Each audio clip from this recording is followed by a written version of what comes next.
پتوں کی میں ایک دفعہ پھر سے 15 سالہ بچی کو اس کے باپ کے سامنے اس کے باپ کو باندھ کر اجتماعی زیادتی کا نشانہ بنایا گیا۔ خط جو میں نے لکھا انسانیت کے نام پر،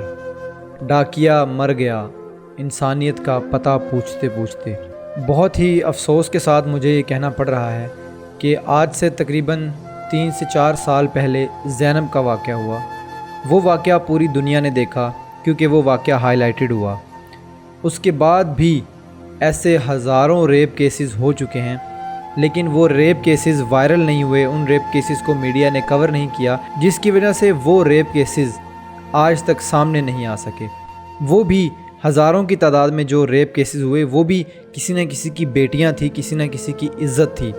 لیکن وہ ہائی لائٹ نہ ہونے کی وجہ سے دب کر رہ گئے۔ 2018 میں 4326 ریپ کیسز رپورٹ ہوئے، 2019 میں 4377 ریپ کیسز رپورٹ ہوئے، 2020 میں 3880 ریپ کیسز رپورٹ ہوئے اور 2021 میں 1866 ریپ کیسز رپورٹ ہوئے، جو کہ ہمیں آج تک پتہ ہی نہیں ہے۔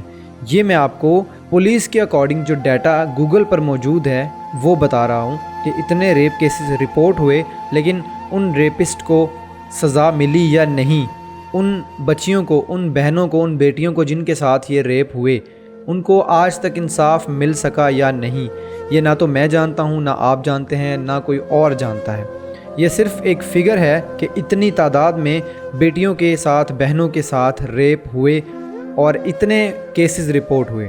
اب ان کو انصاف نہیں مل سکا، کیونکہ اگر ہمارے ملک کا قانون کچھ اس طرح سے ہوتا جو کہ اسلام کے اکارڈنگ تھا، جیسے زینب کا واقعہ ہوا تھا، تو ان ریپسٹس کو سرے عام پھانسی دی جاتی، یا ان کو سرے عام گولی ماری جاتی، یا پھر ان کو سرے عام لٹکایا جاتا، یا سرے عام ان کی گردن کاٹ دی جاتی، بیچ چوک میں، بیچ چوراہے میں ان کو عبرت کا نشان بنایا جاتا۔ تو میں دعوے سے کہتا ہوں کہ 2018-19 میں جو ہزاروں کی تعداد میں ریپ ہوئے وہ شاید نہ ہوتے۔ اور اسی طرح چونیا میں واقعہ ہوا، کچھ بچوں کے ساتھ زیادتی کی گئی اور ان کو زیادتی کرنے کے بعد مار کے ان کی لاشوں کو شہر کے باہر پھینک دیا گیا، تب بھی ان مجرموں کو شاید ابھی تک سزا نہیں ملی، اور اگر ملی بھی ہے تو کوئی نہیں جانتا۔ اسی طرح موٹر وے والا واقعہ ہوا، ان ریپسٹ کو بھی آج تک سزا نہیں ہوئی، اگر سزا ہوئی تو وہ ہم نے نہیں دیکھا، وہ ان مجرموں نے نہیں دیکھا جو اب بھی دن دناتے پھر رہے ہیں۔ اگر ہمارے ملک کا قانون کچھ اس طرح سے کرتا کہ ان مجرموں کو سرے عام، ان میں سے کسی ایک کو بھی، ایک سال میں کسی ایک کو اس طرح سرے عام لٹکا کر چوک میں گولی ماری جائے، یا اس کو زندہ جلایا جائے، یا پھر اس کو پھانسی دی جائے سرے عام، میں دعوے کے ساتھ کہتا ہوں کہ اگلے 1 سال تک کوئی بندہ بھی یہ حرکت کرنے سے پہلے 1000 دفعہ سوچے گا۔ اب پتوں کی میں جو واقعہ ہوا، یہاں پر دل جو ہے وہ پھٹ جاتا ہے سن کے۔ مین سڑک پہ ان کو روکا گیا، روکنے کے بعد ان کو فصلوں میں لے جایا گیا، 15 سالہ بیٹی کو اس کے باپ کے سامنے، باپ کو باندھ دیا گیا رسی سے، اور اس باپ کے سامنے ان درندوں نے مل کر گینگ ریپ کیا۔ ہم لوگ اکثر یہ چیزیں فلموں میں دیکھتے ہیں نا، لیکن یہاں پر حقیقت میں ایسا ہو چکا ہے۔ میری آپ لوگوں سے ریکویسٹ ہے کہ اس ویڈیو کو زیادہ سے زیادہ شیئر کریں اور اس ویڈیو کو اعلیٰ حکام تک پہنچائیں کہ سر پلیز ہمیں اس بارے میں تھوڑا سا سوچنے کی ضرورت ہے۔ سر آپ ایک جج ہیں، یا آپ ایک منسٹر ہیں، یا پرائم منسٹر ہیں، کوئی بھی ہیں، اگر آپ تک میری یہ ویڈیو پہنچ رہی ہے تو خدارہ صرف ایک دفعہ، بیٹیاں تو سب کی ایک جیسی ہوتی ہیں، کہ ہمارے یہاں پنجابی میں کہاوت ہے کہ تیاں سب دیاں سانجیاں ہوندیاں نے،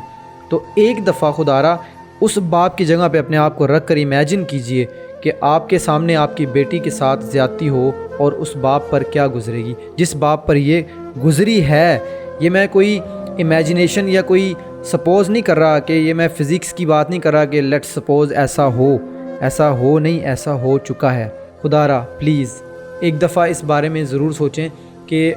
ہمیں اپنے ملک میں جو ہے وہ قانون کو کچھ اس طرح بہتر بنانے کی ضرورت ہے، جیسے کہ ہمیں اسلام نے حکم دیا ہے۔ ہمارے اسلام کا قانون ہے کہ اگر کوئی زنا کرے، ریپ کرے تو اس کی گردن اتار دو، اگر کوئی چوری کرے تو اس کے ہاتھ کاٹ دو۔ اگر ہم اسلام کے قانون کو فالو نہیں کریں گے تو یہ جو جرم ہے نا، یہ کم نہیں ہوں گے، یہ ایسے ہی بڑھتے چلے جائیں گے۔ معذرت کے ساتھ ہمارے ملک کا قانون ایسا ہے کہ ہر بندے کو پتہ ہے کہ اگر میں 10 لاکھ روپے کی ڈکیتی کروں گا، اور اگر خدا نہ خواستہ وہ ڈکیت پکڑا بھی جائے تو اس کو پتہ ہے کہ اگر میں نے 10 لاکھ روپے کی ڈکیتی کی ہے تو میں اس میں سے کوئی 5-7 لاکھ روپے رشوت دے کر کھلا پلا کر میں باہر آ جاؤں گا، پھر بھی مجھے کوئی 2-3 لاکھ روپے کا پروفٹ ہو جائے گا۔ جرم کرنے سے پہلے مجرم کو اس بات کا یقین ہوتا ہے کہ میں پیسے دے کر چھوٹ جاؤں گا۔